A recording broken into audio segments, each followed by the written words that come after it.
লাগে ভালো, তোমাকে ভালোবাসি, তাই সবারে লাগে ভালো, তোমাকে ভালোবাসি, তাই সবারে লাগে ভালো।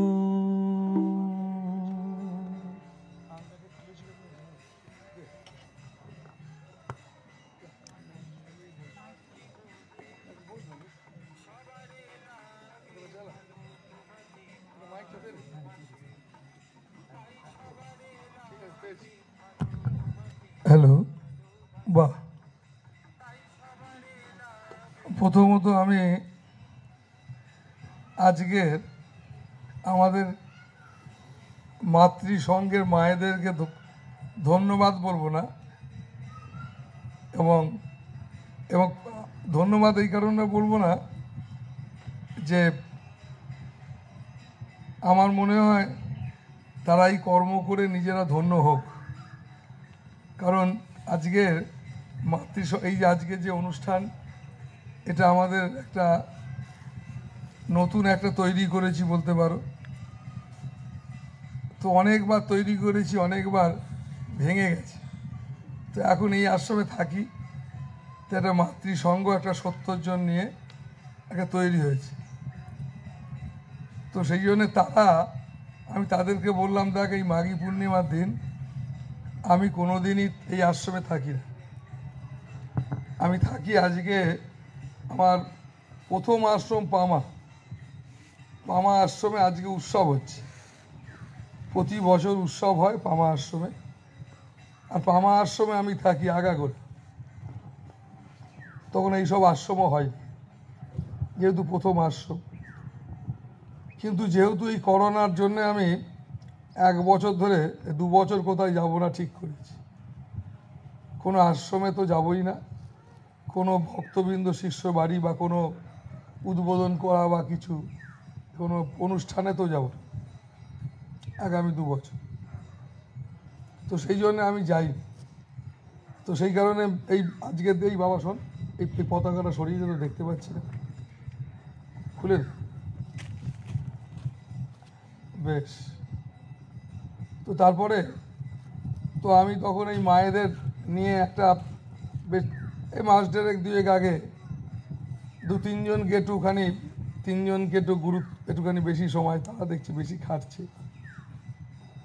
তাদের দিয়েছি সময়। তো তারা একটু লেগে পড়ে বললাম, তো তোরা মাঘী পূর্ণিমার দিন আমি এখানে থাকবো, তোদের একটা হাতে খড়ি হয়ে যাবে। তো আজকে খুব সুন্দর অনুষ্ঠান করেছে, খুব সুন্দর প্রসাদও করেছে নাকি, নিজেরাই বাজার দোকান করেছে, সমস্তটাই তাদের মধ্যে 2-3 বললাম সবাই মিলে করেছে। তো তাই তাদের সবাইকে আমার খুব ভালোবাসা জানাচ্ছি, এবং আরও করতে হবে তাদের, কেমন আরও ভালো ভালো কিছু করতে হবে। আর তোমরা যারা এসেছো তাদের সবাইকে আমার ভালোবাসা। আজকের এই দিনটা খুব সুন্দর দিন, মাঘী পূর্ণিমার দিন প্রতি বছর পামায় থাকি। এবছরই শুধু এখানে, শুধু আজকে পামা আশ্রমে উৎসব হচ্ছে। ওখানে এক্ষুনি প্রবচন করছিলাম ফোনে, এই এখনই প্রবচন করলাম। ওখানেও আজকে আমি থাকি না থাকি কয়েক হাজার মানুষ আসবে। আমি থাকি আর না থাকি কয়েক হাজার মানুষ ওখানে আসবে, নিশ্চিত এসেছি। সেখানে প্রচুর মানুষের প্রসাদ যেমন হয় আর কি উৎসব। আর তোমাদের যেটা বলছিলাম সেটা হচ্ছে যে আমি তো যেতেই পারতাম সেখানে, তোমাদের সঙ্গে বসে আছি। ও আশ্রমে গেলে কি অসুবিধা হতো না, অসুবিধে হতো সব থেকে বড় কি জানো, যে এইখানে জমায়েত করতে গিয়ে না নিজের একটা বেশ কিছুদিন ধরে আছি তো একটা ছকে চলে এসেছে। আর ওইখানে করতে গেলে একটা নতুন একটা ছক তৈরি করে আবার যারা করবে তারা একটা নতুন একদল ছেলে নাকি। তো সেই জন্যে এরকম একটা পরিস্থিতির মধ্যে হয়তো আমি গেলে 20-30 হাজার মানুষ হবে, আমি থাকলে 30 হাজার মানুষ 40 হাজার মানুষ আসবে। আর আমি যদি না থাকি সেটা হয়তো অনেকটাই কমে যাবে। তো সেটা এই 30-35-40 হাজার মানুষকে সেই যেভাবে কন্ট্রোল করার মতো অসুবিধা একটু আছে। আর দ্বিতীয়ত কি জানো, ভেতর থেকেও চাইছে না, ভেতর থেকেও। তো আমি একটু আগে প্রবচন করতে করতে বলছিলাম যে আমি ঘর সংসার ছাড়ার পর থেকে, বুঝলে, আমার জীবনে 3 রাত্রির বেশি কোথাও থেকেছি কিনা, 3 রাত্রি থেকেছি খুব কম জায়গায়। উপায়হীন অবস্থাতে কোথাও আমাকে 10 রাত্রি 15 রাত্রি 1 মাসও থাকতে হয়েছে, সে কোনো গৃহী মানুষের বাড়িতেই হোক আর যেখানেই হোক। যদি বলো ভেতর থেকে কিনা, আমি বলবো 2-3 দিনের জন্য ভেতর থেকে, আর বাদবাকিটা একদম উপায় নেই বলে মেনে নিতে হয়েছে। কেন মেনে নিতে হয়েছে? না, মানুষের সেবায় যদি কিছু সময় দিয়ে যদি কিছু মানুষের উপকার করতে পারি, সেই জন্য থাকতে হয়েছে। কিন্তু আমি ব্যক্তিগত জীবনে কোনোদিন তোমার ওই একটা জায়গায় বসে থাকি। কিন্তু এই লকডাউনের পর থেকে তখন একটা তো ঘুরে বেড়াচ্ছিলাম এক জায়গা থেকে একটা আশ্রম, একরকম আনন্দ, একটা স্রোত। এই লকডাউনের পর থেকে একটা জায়গা থেকে এই এক জায়গায় বসে থাকার যে একটা আনন্দ আছে, সেই আনন্দটা আবার আমাকে খুব খুব ভালো লাগিয়ে দিচ্ছে। তাতে কি হয়েছে যে তুমি যদি বলো বাবা আমার বাড়িতে যেতে হবে, বিশ্বাস করো আমার ভেতর থেকে ইচ্ছে করছে। যদি যেতে হয় আমাকে জোর করে যেতে হবে, ভেতর থেকে হচ্ছে, এই মুহূর্তে ইচ্ছে হচ্ছে। এবং কোনো আশ্রমে এই মুহূর্তে আমার একদম যেতে ইচ্ছে হচ্ছে। আমার কলকাতাতে আরও বিভিন্ন জায়গায় আশ্রমের নিজস্ব ফ্ল্যাট আছে, সেই সব ফ্ল্যাটগুলোতে একবারে খুব 2-4 দিন 10 দিন 15 দিন ভালো করে থাকা যায়। কেউ জানতেও পারবে না, কিন্তু তবুও আমার ইচ্ছে হচ্ছে না, ভেতর থেকে ইচ্ছে হচ্ছে। এ হচ্ছে না কেন? কি ব্যাপার জানো? ব্যাপারটা হচ্ছে এইটাই যে এতদিন ধরে তোমার কাছে আমি যাচ্ছিলাম, তোমাকে বলতে যাচ্ছিলাম যে শোনো, আমি দেখছিলাম যে একটা লেখা আছে কাগজে, বইয়ে, শাস্ত্রে, শুধু সেটা লেখা আছে, কিন্তু লেখাটাকে তুমি চোখ বুলিয়ে চলে যাচ্ছ। এভাবে তো চলতে পারে না। তখন আমি দেখলাম না, চলো কিছুটা বিভিন্ন জনের কাছে গিয়ে অন্তত সেই লেখাটাকে চোখ বোলালে হবে না রে, একটুখানি গভীরভাবে সেটাকে দেখতে হবে। এই সদা সত্য কথা বলিব, আর সবাইকে সম্মান করব, ভালোবাসবো, মানুষের পাশে থাকবো, বয়স্ককে সম্মান করব, বাচ্চাকে খুব সম্মান করব, তাকে স্নেহ করব। একটা মানুষ আর একটা মানুষকে সম্মান করবে, একটা মেয়ে একটা ছেলেকে কি সম্মান, দুজনকে সম্মান করবে। এটা হচ্ছে একটা সমাজটাকে যদি ধরে থাকতে হয়, সমাজটা যদি সত্যি সুন্দর হতে হয়, সমাজটা সত্যি যদি উন্নতি হতে হয়, তাহলে এগুলো ভীষণ দরকার। এটা ভাবা যায় নাকি একসঙ্গে 4-5 জন মিলে কাজ করছি, ছেলে মেয়েরা, সেখানে দেখা গেল কিছুদিন পরে বিশ্বাস তৈরি হয়ে গেল, 1 বছর 2 বছর 3 বছর দেখা গেল একটা মেয়ে বা একটা ছেলে খুব দুঃখী হয়ে গেল, এমন দুঃখী হয়ে গেল সেটা ভাবাই যায় না। তার মানে আমরা আছি কোথায়? তো সেই কারণে তোর এইগুলোর থেকে যাতে করে বেরোতে পারা যায়, তার জন্য মহাত্মাদের করতে হয় কি, সাধু সন্ন্যাসীদের, তাদের এই লোকনাথ বাবা, এই যত সাধু সন্ন্যাসী দেখবে তোমরা, তারা তখন এক প্রান্ত থেকে এক প্রান্ত ঘুরে বেড়ায়। ঘুরে বেড়ানো মানে এটা ঘুরে তো বেড়ায় না, কেন ঘুরে বেড়াবে? ভাষা, কথা, এরা ঘুরে বেড়ায় না। এরা যেখানেই থাকে, যেখানে যতটুকু থাকে ততটুকু এই বিশ্ব প্রকৃতি এই বিশ্ব প্রকৃতি তাদেরকে জগতে নিয়ে আসে, এবং তার সকল কাজ তাদেরকে দিয়ে করায়। তো তার জন্য তারা সেখানে বিভিন্ন জায়গায় যায়, যতক্ষণ তাদের এই কাজ থাকে ততক্ষণ তারা করে। তারপরে আবার বলে না, তুমি এবার একটা জায়গায় কিছুদিন সবুর করো, তখন সবুর করে ফেলে। তো এখন ব্যাপার হয় কি, যে এই আমাদের কাজ হচ্ছে, এখন মনে করো এতদিন ঘোরাঘুরি করলাম, তোমায় বললাম যে লেখা আছে তুমি পড়ছো না, চোখ বুলিয়ে চলে যাচ্ছ, তোমার দরকার তোমার সংসারে দরকার, তোমার জীবনে দরকার। তার জন্য সেই মহাপুরুষদের সেই বাণীগুলোকেই তোমাদেরকে বললাম, তোমরা যাতে করে অনুসরণ করতে পারো, তার জন্য তোমাদের দিকে আমি এগিয়ে গেলাম, তোমাদের বললাম, বলছি যে তোমরা অবশ্যই একটুখানি নিজেদের দিকে দেখো। নিজেদের দিকে দেখো মানে তুমি এই মায়াতে হারিয়ে গেছো, নয় বিয়ে হয়ে শ্বশুরবাড়ি গেছো, নয় বিয়ে করে তুমিও শ্বশুরবাড়ি, ছেলেই হোক আর মেয়েই। আর একটা তুমি একটা সম্পর্ক করেছো, আবার আর একটা ছেলে মেয়ে সম্পর্ক, এই করতে গিয়ে মনে হয় বাবা মায়ের জায়গাটা তো একটু আলগা করে ফেলেছো। সেখানে তুমি ভাবছো আমার বাবা মাও তাই করেছিল বোধহয় তোমারই মতো। এইসব ভাবতে গিয়ে যে তোমার একটা নারীর সম্পর্ক আছে বিশ্ব জননী, জগৎ জননী, বিশ্ব পিতা মাতার সাথে, সেই সম্পর্কটা তুমি একদম বাদ দিতে বসেছ। তো তাতে কি হচ্ছে না কি, তোমার নিজের জায়গাটা কোথায় খুঁজে পাওয়া হচ্ছে না। যে ওই সম্পর্কটা যদি ভুলে থাকো তুমি কি করে ভাবছো তোমার ছেলে মেয়ে তোমার সঙ্গে ভালো সম্পর্ক রাখবে? কেমন তোমার আসল নারীর সম্পর্কটাই তো তুমি ভুলে গেছো। তুমি কোনো সময়ের জন্য তুমি তোমার যে কোনো সম্পর্কের কাছে তুমি কোনো সময়ের জন্য স্বীকার করো না যে তোমার বিশ্ব পিতামাতার সঙ্গে একটা সম্পর্ক আছে, যিনি বিশ্ব জননী, জগৎ জননী। সেই সম্পর্কটা সব থেকে গুরুত্বপূর্ণ সম্পর্ক তোমার। সেই সম্পর্কটা যদি তুমি নিজেকে জুড়ে থাকতে না পারো, তাহলে কোনো মতেই তো তোমার মধ্য থেকে উদারতা প্রকাশ পাবে না, তোমার মধ্যে সংকীর্ণতাই বিরাজ করবে। কোনো সময় কোনো উদারতা দানা বাঁধবে না, শুধুই আশা আশা, ছোট ছোট আশা করে রেখেছো, সেই আশাগুলোতে তোমাকে আঘাত করবে।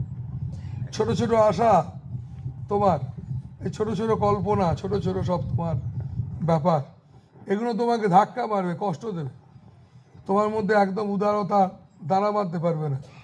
তো সেই কারণে তোমাকে মাথায় রাখতে হবে যে তোমাকে সবার আগে গুরুত্ব দিতে হবে তোমার ব্যক্তিগত জীবনে। যে তোমরা আজকে আশ্রমেই আসছো, শুধু জানবে তোমার নিজের স্বভাবটাকে পরিবর্তন করতে। এই যে মায়েরা মাতৃসঙ্গ বললাম, আমি ওদেরকে বলেছি 70 জন আগে তোমরা একটা ঠিক করে নিয়েছো। এই 70 থেকে 71 তখন হবে যদি একজন তোমাদের মধ্য থেকে কমে যায়। আমি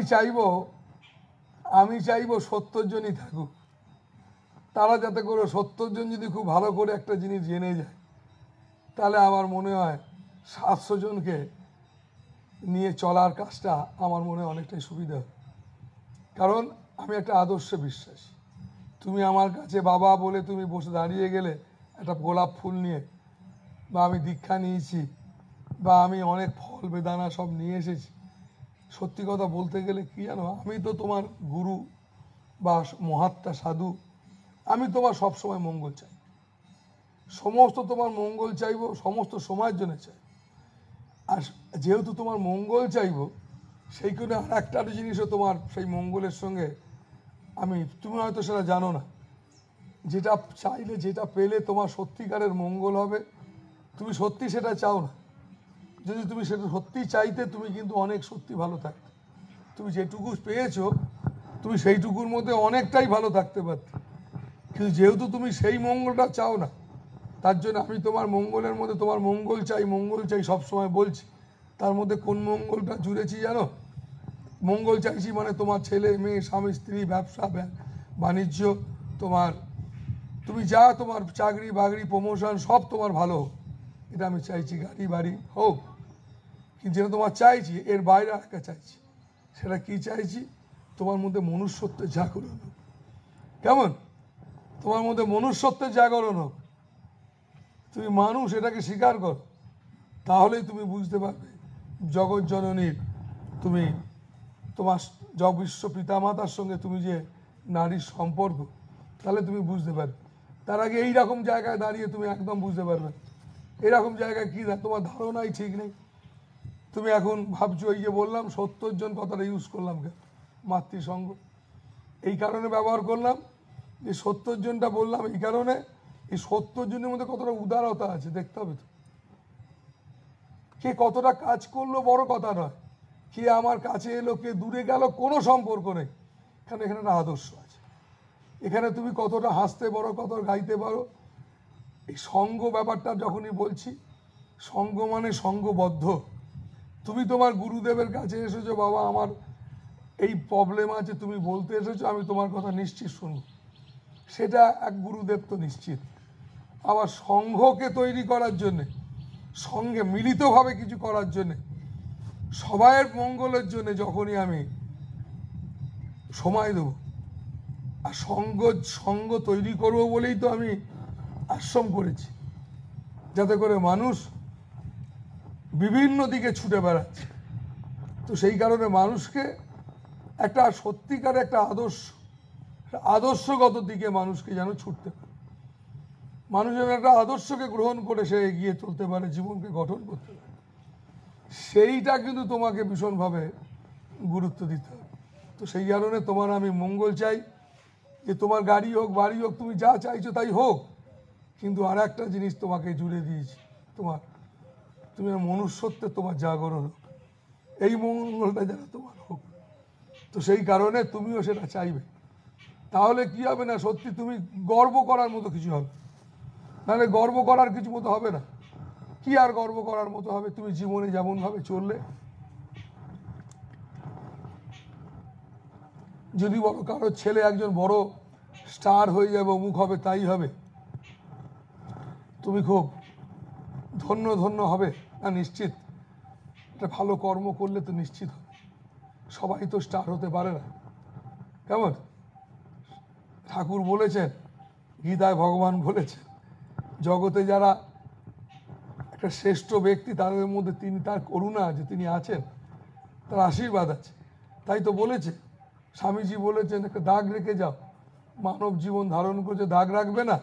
তার মানে কি না, তোমার কথা যেন আরো 5 জন শোনে, এটা সব থেকে বড় দাগ রাখ।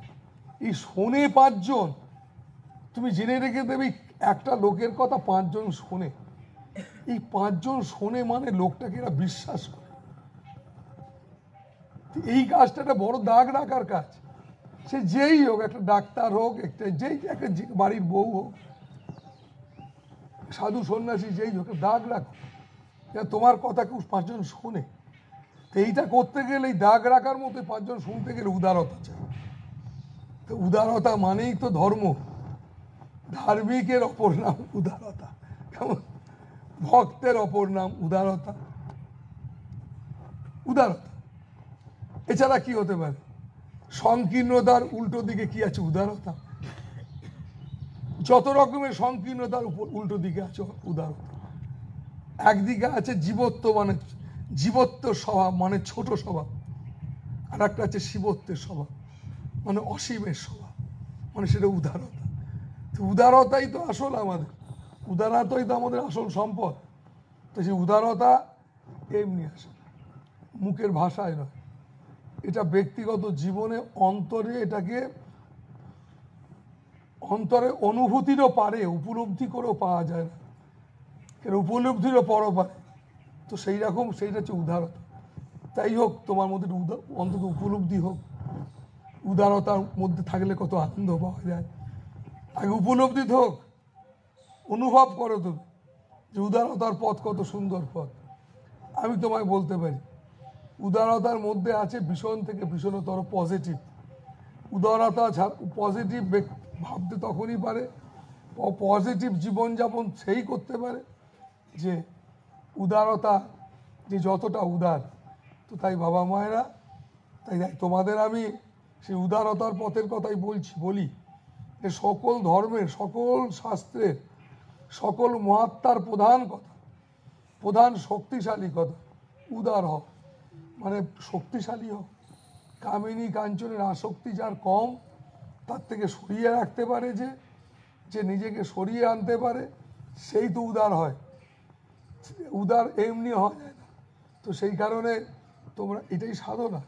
তাই তোমরা আশ্রমে আসছো, এসে তোমরা এই সমস্ত জিনিসগুলোকে শিখছো। তো তাই বাবা মায়েরা, তোমরা যারা আজকে এসেছো, আমি বারে বারে মাতৃসংঘের কথা বলবো না, আমি বলেছি প্রথমেই যারা এই মাতৃসংঘের সঙ্গে যে কজন তারা শুরু করেছে তাদেরকে মনে করতে হবে আমি ধন্য হলাম, আমি সেবা করতে পেরে ধন্য হয়েছি, আমি কিছু করে দিলাম মানে ধন্য।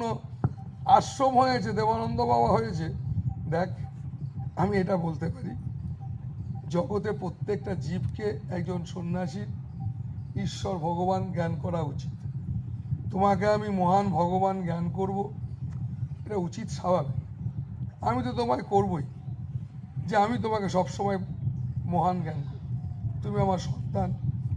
কিন্তু তোমায় মাথায় রাখতে হবে, সেটা আমার ব্যাপার গেল, যে তোমার তরফ থেকে তোমাকে মাথায় রাখতে হবে যে আমাকে ধন্য হলাম, আমি ধন্য হচ্ছি। এইরকম একটা ভাবনা, এই দাস ভাব, এটা যদি তোমার মধ্যে না থাকে এবং তোমরা যারা এখানে উপস্থিত হয়েছ তোমাদের মধ্যে যদি না থাকে, তাহলে কিন্তু জানবে কোনোদিনই তুমি নিজেকে সঠিক পথে তুমি নিজেকে চালনা করতে পারছো না। তাই এরকম একটা প্রার্থনা রাখবে, সকল সময় প্রার্থনা রাখবে যে ঠাকুর আমাকে তুমি দাস ভাবের মধ্যে তুমি নিয়েছ, আমার মধ্যে থেকে যত অহংকার যত হিংসা সরিয়ে দাও। আমি তোমায় বলছি, শোনো, তোমার যত রকমের সমস্যা আছে, যে কোনো সমস্যা তুমি আমার কাছে এসে দেখবে, আমি কোনোদিন কাউকে বলি না হবে না, সব সময় বলি নিশ্চিত তুমি পারবে, নিশ্চিত তোমার হবে। আর তুমি দেখবে, তুমি যদি মনে করো যে বাবা তো সবাইকেই বলে, আমি তো বলি, তুমি যদি সবাইকেই বলে তার জন্য আমাকে বলে না না আমার হবে না, তুমি ভাবছো যে বাবা তো সবাইকেই বলে আমাকেও বলে যে না না আমার হবে না, এটা মাথায় রাখবে না। সবাইকে বলে কেন, তার মধ্যেও সবাইকে আবার নানান রকমভাবে বলে, তার কথার মধ্যে খুব প্যাঁচ আছে, বুঝলে, কথাতে খুব প্যাঁচ আছে।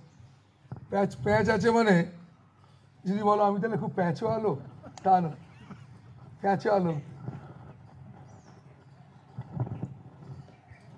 কেমন ব্যাপার জানো। আমার মনে আছে, আমি একজনের বাড়িতে গেছি, বুঝলি, আমি একজনের বাড়িতে গেছি, সেখানে রাত্রিবেলা থাকবো, আজ থেকে 15-20 বছর আগে রাতেরবেলা থাকবো সেখানে। তো অবাক ব্যাপার, তো আমার সঙ্গে 2-5-7 জন তো গেছে, আমার সঙ্গে ঘুরে বেড়ায় গাড়িতে সব সময়, সবাই সবার সঙ্গে চেনে।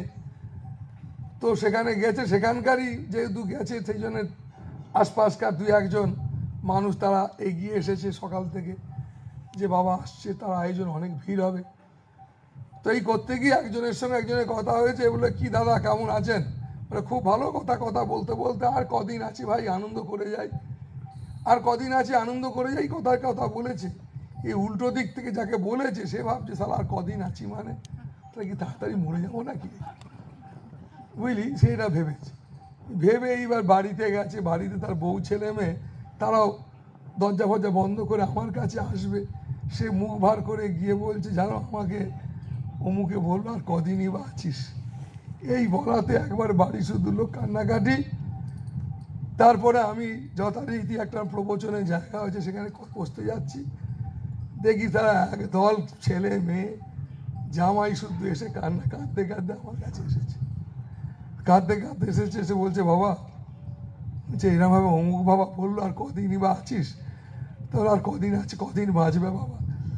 আর সেই যে বলেছে সে শুদ্ধর সঙ্গে এসেছে, কারণ তাকে গিয়ে প্রথম ধরেছে বলে শালা আমি এটা বলিনি, আমি এমনি বলেছি, তোরও যা বয়স আমারও তাই, রিটায়ার করেছি, কদিন আনন্দ করিনি, ফালতু সংসার তো করলাম, আনন্দ করি, রিটায়ার করেছি, গুরুদেব এসেছে, গুরুদেবের সঙ্গে ঘুরে বেড়াচ্ছি, আশ্রমে যাই মাঝে মাঝে, আনন্দ করি। আর এ দাদা ভেবেছে বোধহয় কদিন আছি, বেঁচে আছি, মরে যাবো বোধহয়। তো এক বউ ছেলে মেয়ে নিয়ে এসে কাঁদতে কাঁদতে এসে হাজির। তো আমি তখন বলছি, ওরে শালা ও বলেছে অন্য কথা তুই ধরেছিস, তার মানে কি এখন বলতে গেলেও সমস্যা, তুমি যে কি ধরে মরবে সেটাই কে জানে। তো কথা বলা দেয়, কথা বলতে গেলেও সমস্যা, তুমি কি বুঝবে, কি বোঝার থেকে কি বুঝতে যাবে। তো সেই কারণে বাবা মায়েরা সবসময় জানবে যে গুরু কোনোদিন তোমার অমঙ্গল চাইবে না, সবসময় ভালো চাই। মহাত্মা সবসময় তোমার মঙ্গল চাইবে। কেন মঙ্গল চাইবে? তারা মঙ্গলই তো চায়। ঈশ্বর কোনোদিন কারোর ক্ষতি চায়? ঈশ্বরই তো, তিনি সর্বশক্তিমান, তিনি পবিত্র শুদ্ধ। তার কাছে যদি কেউ পৌঁছে যায়, একটি ছেলে সে বলেছিল যে সব একটা গাঁয়েতে খুব শক্তিশালী একজন বৈষ্ণব সাধু ছিল, বুঝলি, রামানুজ সাধু, সবসময় রাম রাম বলতো। আর গাঁটটা গোটটা সাধু, গাঁ শুদ্ধ সবাইকে সে বলতো রাম বল, সবাই রাম বলতো। আর একটি গাঁটটা গোটটা ছোকরা, সে বলতো তুমি যাই বলো আমি বলবো না।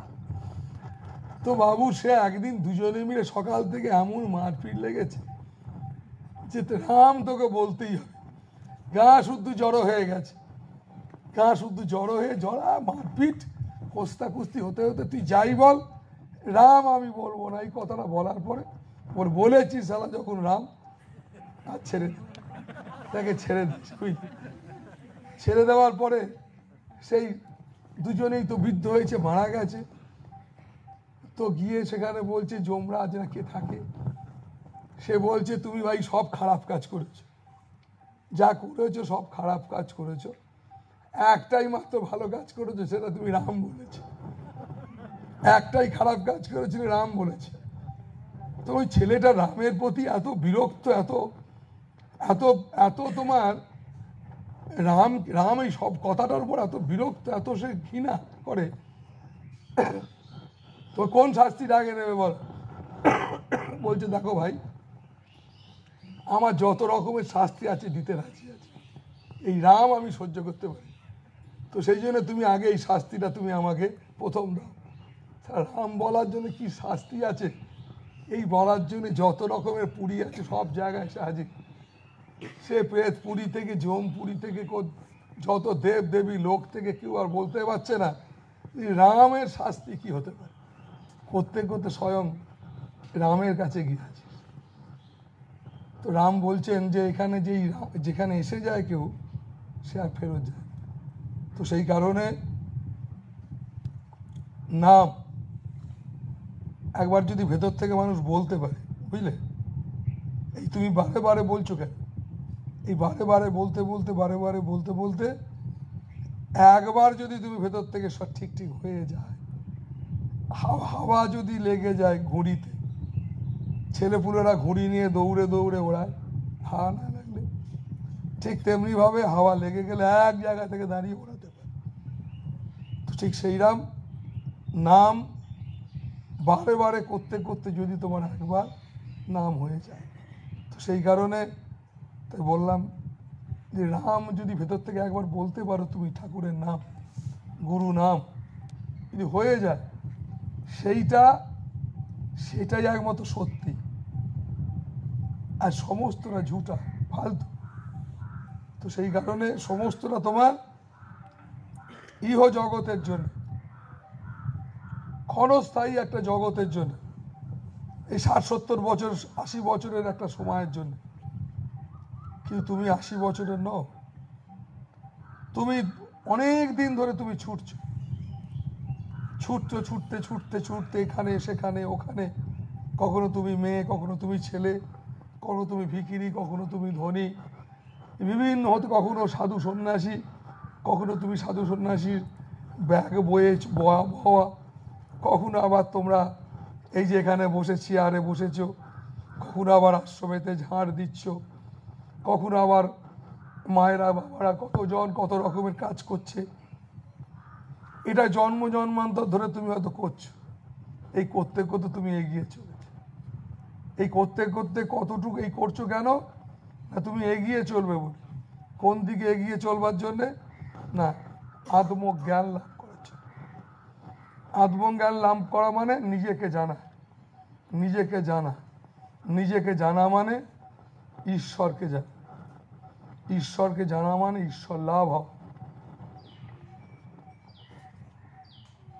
জানা মানে অমুক বাবুকে জানি, তমুক বাবুকে জানি, এরম জানা নয়।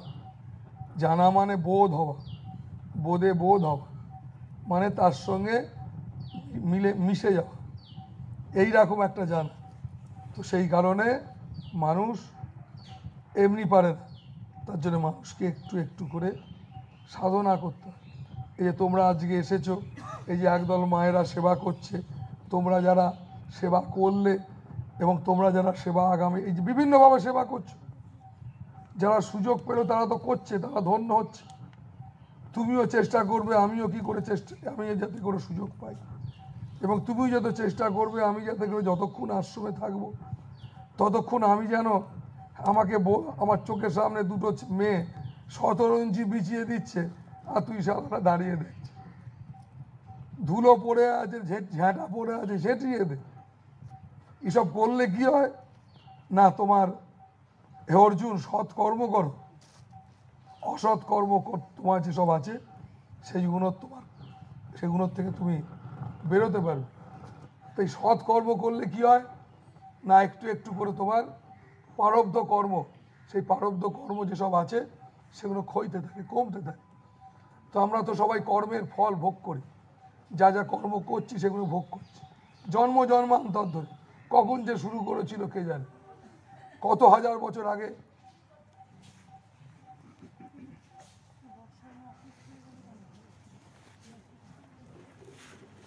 আর চোখে জল দে।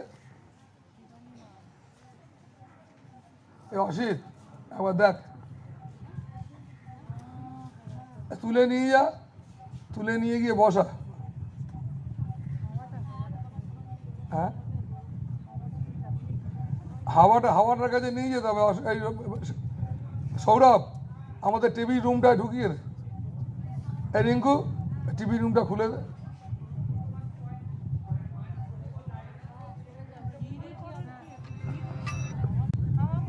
হাওয়াটা পেতে হবে, সরিয়ে টিভির ঘরটা নিয়ে গিয়ে ফ্যানটা চালিয়ে দে, শুয়ে দে।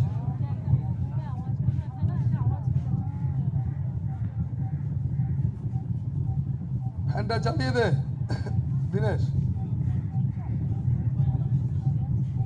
যাক, বস, এক্ষুনি ঠিক হয়ে যাবে। আমার সবাই গেছে, তাই না?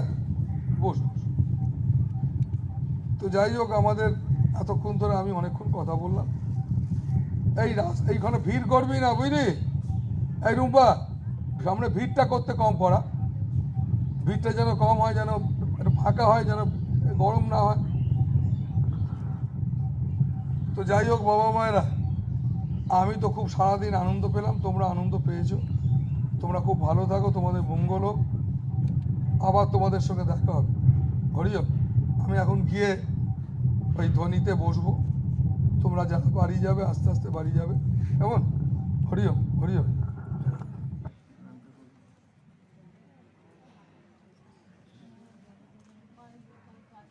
কি হলো? এ হয়ে গরমে আর সুগার ফল করতে করেছে নাকি? এই সুগার টুগার ফল করেছে নাকি? তাড়াতাড়ি যা, চিনি তাড়াতাড়ি দেখ, তাড়াতাড়ি ছুটে যা।